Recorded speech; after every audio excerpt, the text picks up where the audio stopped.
Hi, welcome everybody. Day 3 of CES, and I am Stacy Kemp. I lead our CMO program here at Deloitte, and I have the distinct pleasure to be here with Ramon Soto, who serves as Chief Marketing and Communication Officer of Northwell Health. Thank you so much for being here. Stacy, thanks for having me. When was the last time you were at CES? I was thinking about this earlier today. Back in 2020, before the change, and it was a different world. Yeah. We were talking about different things. Technology, I think, meant a little bit of a different construct. So it's been nice to see the evolution. It's a different world since 2020, It is. particularly in your world. Yeah. Well, 5 years is light years, Yeah. right? So just look back through the rearview mirror and think of how different everything was back then. I do recall kind of early conversations about AI and machine learning and seeing the unseen. It's been fascinating to see that actually materialize into products and solutions that consumers can benefit today. It's been quite the journey.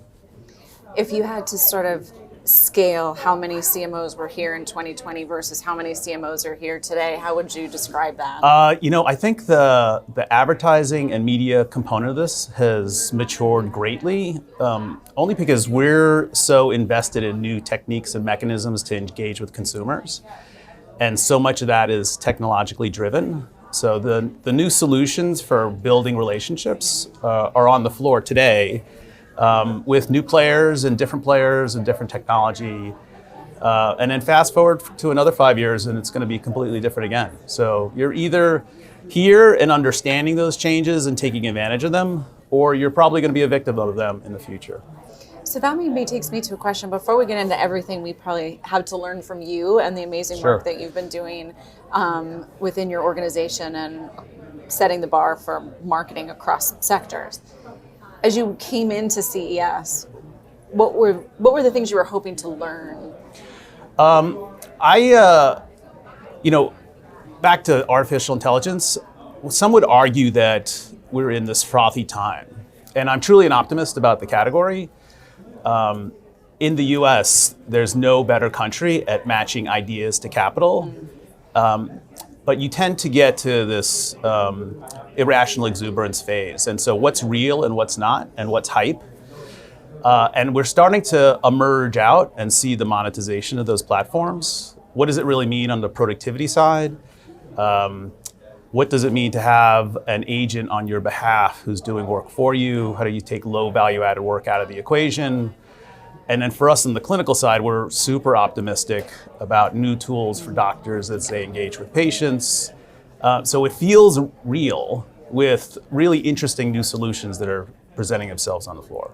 I agree. I think when I think about, if I took a 3-year look back on AI, the first year sort of felt like we're going to talk about it, regard it, and then be like, ooh, hold our breaths. The second year was, here are plans of what we want to do. Yes. And it feels like this year, sort of the end of 24 into 25 will be when we start showing how those plans have come to fruition.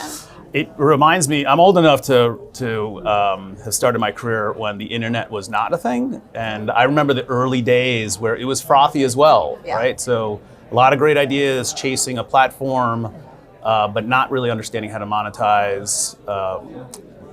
Monetizing eyeballs was like the big language of the day. A shakeout, a retraction, but now think of it. It's indispensable as a tool. We use it every day for everything. AI will be the same thing. It'll be a fabric of our world. It has really broad implications for the nature of work. Think automation to manufacturing and AI to human capital. Still have to figure that out. But in a world where we lack the right labor, like there's a nursing shortage of about 1 million people in the United States. There's a doctor shortage of about 250,000 doctors. So what are substitutes that we can pull into the marketplace that give doctors, clinicians back the most valuable commodity that they have is time. So whether it's an agent or a tool that helps them with diagnosis, as long as there's a human in the loop and there's value creation that's there, we're at this golden age of medicine where so many different forms of technology are starting to intersect and will really change the nature, particularly over the next 5 years. Well, listening to you talk about it, I have a lot of optimism too. Good. It's interesting. One of the things I've noticed that's a little bit different in this CES than past years is also kind of the notion of convergence. So you talked a little bit about the convergence of healthcare and technology, but then equally sort of industry, sector, domain convergence. And I can't think of a better example of how that's coming to life than what you are doing, and how you are embracing really exciting new innovations in how you reach your audiences. Sure. And I wonder if you could just wax poetic a little bit on how the strategy came about and where the light bulb went off and you were like, let's go do this. Sure. So I started with Northwell about 10 years ago. Prior to that, I ran global marketing for Aetna. Prior to that, I ran marketing for a number of GE businesses.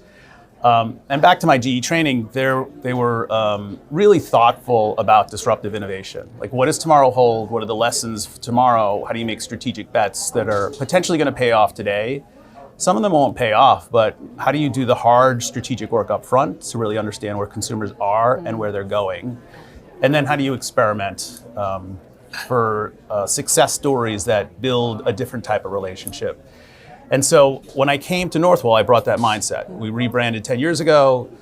We're a challenger brand in the New York market. It's a hyper-competitive market. For those who don't know who Northwell is, we're the 8th largest health system in the United States, soon to be about 100,000 employees, 23 hospitals, moving just shy of 30, 1,000 different locations that consumers can receive healthcare services. But we have great storied academic medical brands in New York. You can get great care. Consumers have great choices. How do we differentiate ourselves in that marketplace? So we decided to become a challenger brand, really lean into purpose in healthcare. That allows us a different conversation with consumers. And then importantly, on the strategy side, we really tried to move away from the transaction of healthcare, which is really the convention of how most of our competitors market themselves. It's all about, I'm the best at heart care, I'm the best at neurology. Consumers rarely think of that. You're talking to a tiny sliver of society. So if you take a longitudinal view and try to understand the healthcare journey, and what does health mean from an outside-in standpoint, from a consumer perspective, you can be culturally relevant and provide context to the relationship and take the journey with them. And when you do that, it's liberating. You can experiment with all these new channels of opportunities. Was that the insight? Was the insight, it's that was exactly not a the transaction, insight. it's a journey? So I have to create a very, very different relationship. And as a challenger brand, I want consumers to know me before they need me so that they have a predisposition to use me. If you're trying to fight for somebody's mind share when they're having a health event, it's literally the worst time to try to market to them. Yes. So I want them really thinking about me and having a very positive connotation. I still have to fight for the transaction, and I won't ignore that piece of the equation, but it's not the heart of what we do. Right. But how do you invite them behind the curtain and see all the amazing things that happen in our institution? How do you give them access to content that they know is there, and that these things happen, these miracles happen in the form of healthcare delivery? Special doctors, incredible nurses, on the cusp of new medicine, treatments that are truly life-saving, and tap into the cultural relevance of that. So what does health empower? It empowers your life, your love, your journeys, your careers, and what happens when you don't have it. And if we can use that as content creation, it actually gave birth to the idea of Northwell Studios, and we've done 7 projects to date, 2 with Netflix, super successful. They led to continued efforts. We just did a mental health documentary with HBO that launched March of last year. We have 8 more projects in the pipeline. We're filming 2. We're going to publish a book. What does it take to go from corporate CMO to movie maker? You know, it's a different industry, so trying to understand that industry and navigate it is, I think my ignorance allows me to explore new models of relationships, because traditional branded content's been around for a while. But it's typically a pay-to-play game, and you write big checks. But I have the advantage of a platform. You have personal health information, and you trip that wire, you're talking about writing big checks. The operational workflows, the disruptive nature of filming content, these guys know it because there's rigging in this room. But how do you reflect on the needs of the institution, how it works, respect for the patients? How did you convince? Because I would also think too, for the clinicians, there's a certain amount of like, well, wait a minute, this is like behind the screen. Like, how did you convince them that this was going to be such a great idea? There were two audiences to convince. One, my boss. Now, the thankful position for me is he is a change agent and he wants to smash the status quo. So once you explain, and this is advice for any marketer who's thinking about this section of branded content, you got to do the hard work of where are consumers, what are the channels of opportunity to build relationships and to engage with? Because the power of entertainment is you build fandom and you build super fans of your content. And the metrics we have suggest that it's a very powerful chapter and opportunity. And once you have that conversation and a willingness to experiment and your first few successes, then the runway's pretty clear. But you mentioned the second one, which is clinicians, right? So some are personalities and do really well in front of the camera. Right. But there's a cultural challenge as well. Sure. I remember when we did our first project with Netflix, Lenox Hill, we cast 55 doctors for 4 roles. And I picked 4 doctors, we picked 4 doctors, and it creates these incredible tensions that are cultural in nature. So it was a really important lesson for us. And then working with the administration, but once they see the finished product, there are a whole host of benefits, whether it's creating employee pride for your organization or building really strong relationships with new consumers. I mean, we did our first 2 projects. We collectively reached about 70 million hours of viewership, and that was global. So we were transitioning from a regional brand to a national brand and to an international brand, which has a whole host of benefits and challenges to it. And then the employee pride, I remember we did our red carpet for Emergency NYC, our second project. I had 1,000 employees in the room. And I remember that we started the reel, that very iconic Netflix sound comes on, and the crowd erupted in joy. Wow. And here you are representing their work, their fare, what they do every day, allowing consumers to really tap into this richness of this mission-driven career that they've all taken. And it was just such pride that evening. And then it permeates throughout the organization. So the tangible benefits are really strong.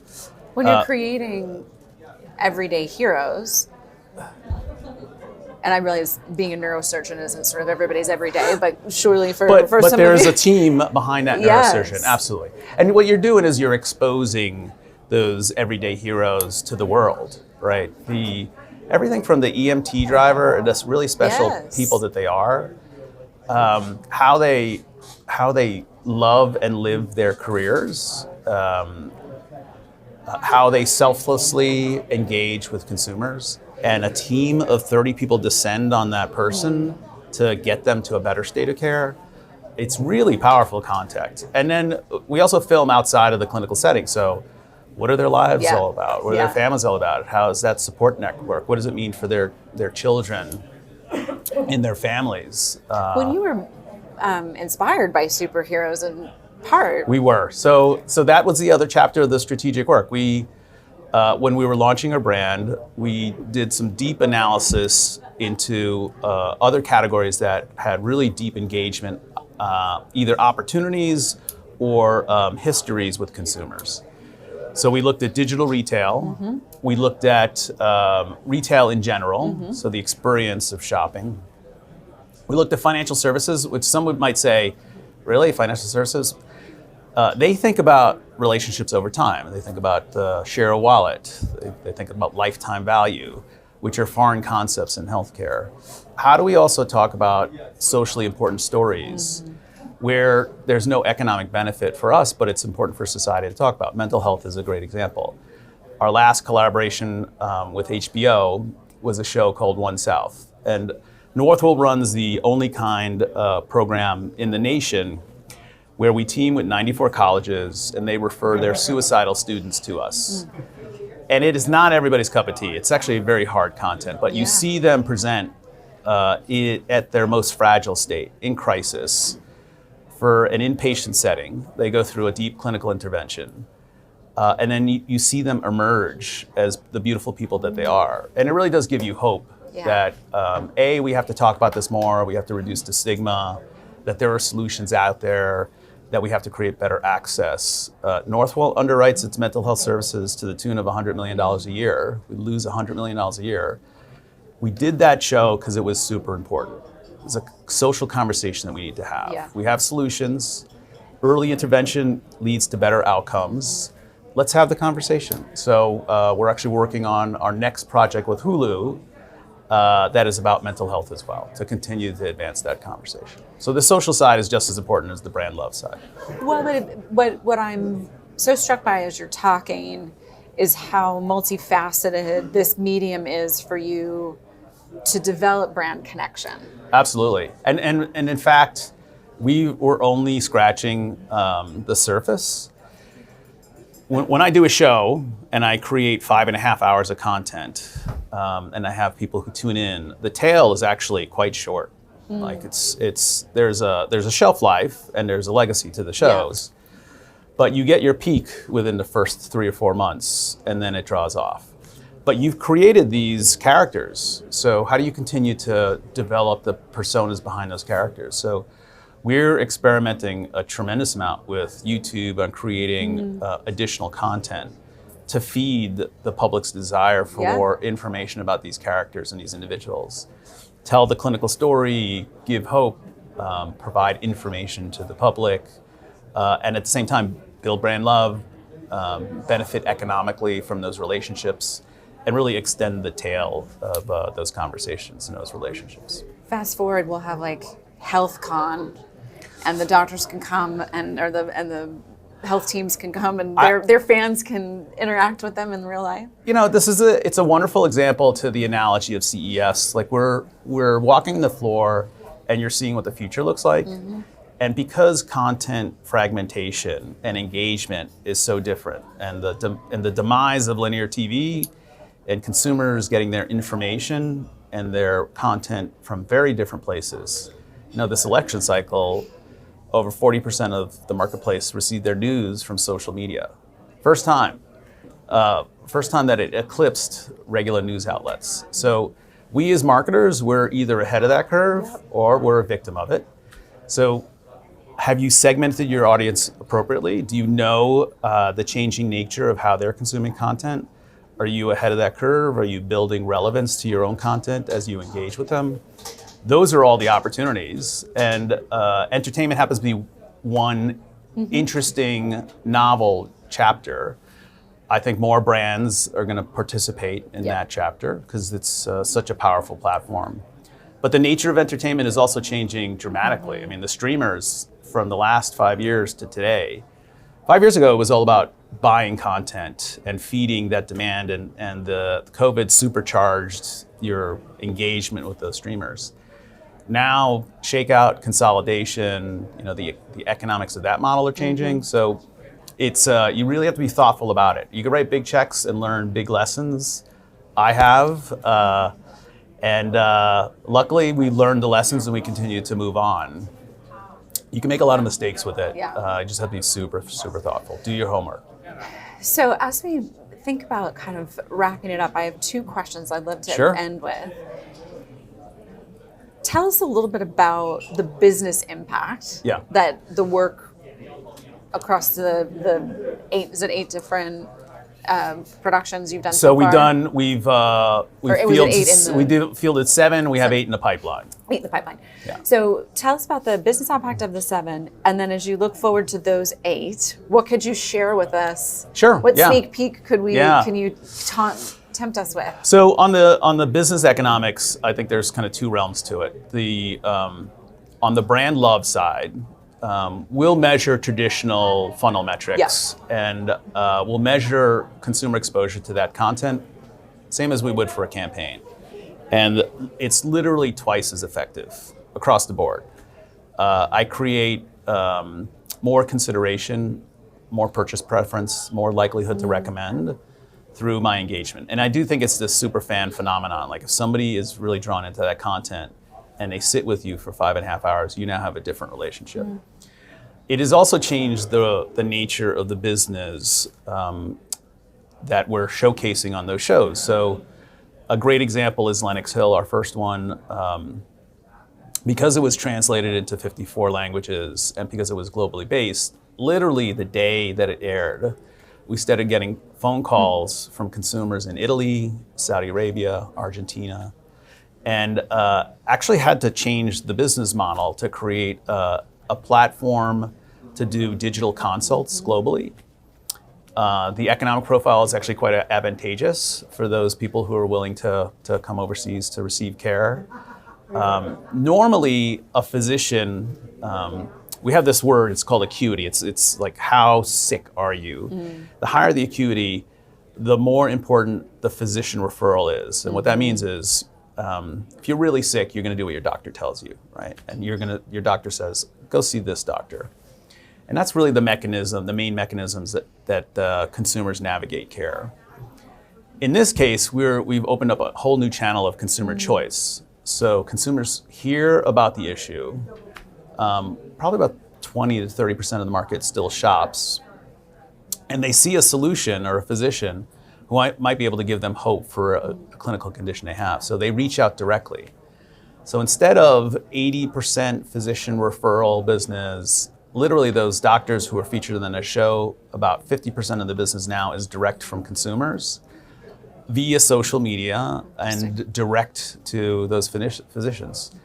So the unintended consequences, you now have to adjust your business process to accommodate that. And they're national in nature and global in nature. So it's allowed us to build national brand, it's allowed us to build international brand. That's probably the secondary thing. I do think it's turned into a really interesting mechanism to match demand with ability, right? And to shorten that cycle. And so it's a really powerful construct for it. Our challenge now is how do you scale that? Yeah. Like it's nice to do it with 4 doctors who are starring on a show. We're a $21 billion health system, so how do you really move the needle on that?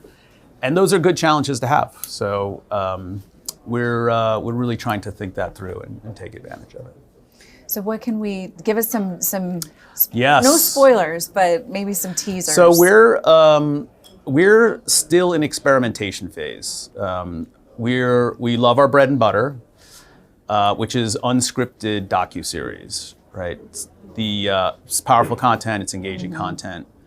But the world of entertainment is so much broader. So we're looking at scripted content for the first time. We're exploring a major motion picture. I give it 10% odds that it actually gets picked up, but the process of going through the thinking, the script writing, and then the selling piece are all illuminating and terrifying at the same time. It's a really different world. We're looking at different categories of content. Historically in our model, others would pitch us on ideas in healthcare, and then we would act as the stage and supply the talent. I think we're trying to curate a little bit more. What are the unique things that happen in our institution, and how do we use that as content to expose to the market? So, for example, Northwell launched a high school for students to give them healthcare careers as a different pathway to education. Not everybody's going to go to college, but how can you take those who might not normally have access to healthcare careers and match the demand side that we have for talent and build pipeline, but a non-traditional pipeline. So the idea of filming students as they're going through this process can be really interesting. And the impact on their families and the life-changing nature of these jobs can be super strong. And we have hundreds of ideas on these really special things that happen on our system. Northwell has 6 Michelin-starred chefs who've reimagined food as health in our health system. Literally changed the game. Yeah. No other health system in the country has done that. There's a whole host of content that's there that can be super powerful. How do you think about it? How do you turn it into engaging content? How do you draw people in? How do you give them a different impression of who we are and create some desire for them to engage and interact with us? I do have to say Northwell is like a very special place, and we're really hard chargers at change and being at the forefront of change.